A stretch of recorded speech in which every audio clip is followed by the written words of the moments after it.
a universe from nothing.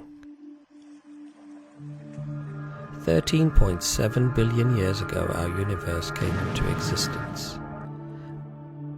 And we also exist. These two facts lead to a very important question. Where did all this come from? Now, regardless of whether one believes in a creator or not, our own mortality poses a critical question. The ramifications of this question can lead to death being seen as eternal existence or eternal nothingness.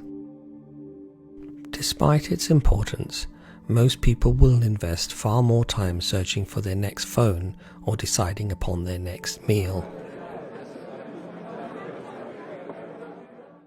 Contemplation can lead us to two different conclusions. Everything that exists is a result of a naturalistic process, or everything is caused by something immaterial outside of time and space. With the naturalistic explanation, four main arguments arise.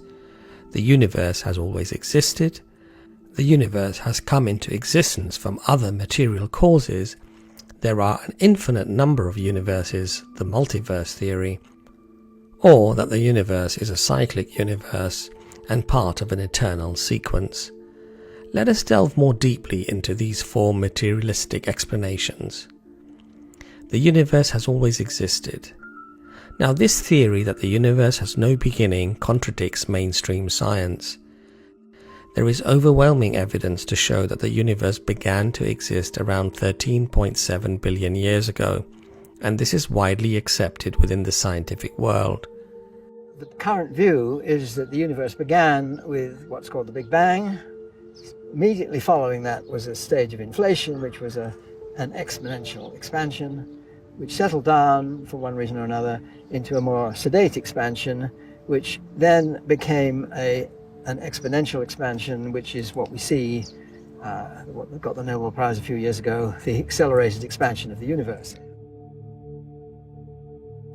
The universe came into existence from other material causes.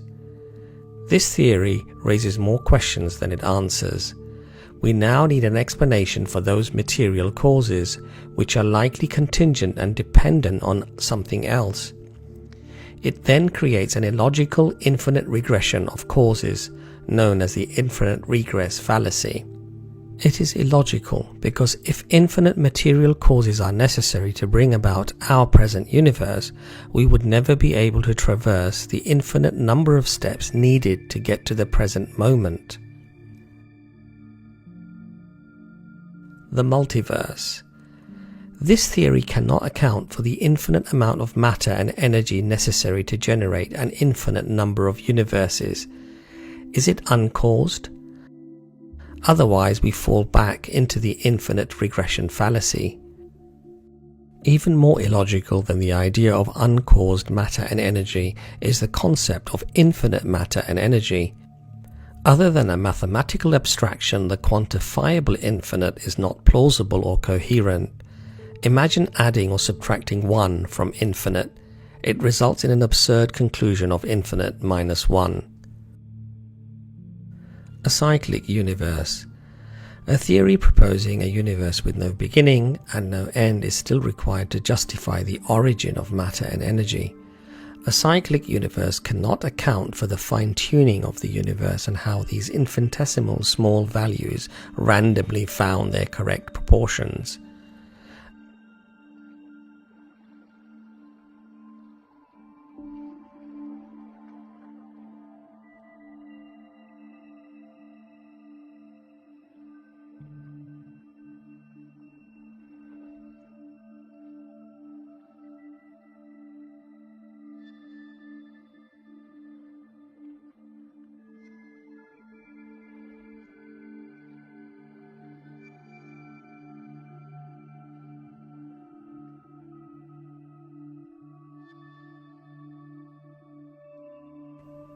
We are now left with the second viable conclusion,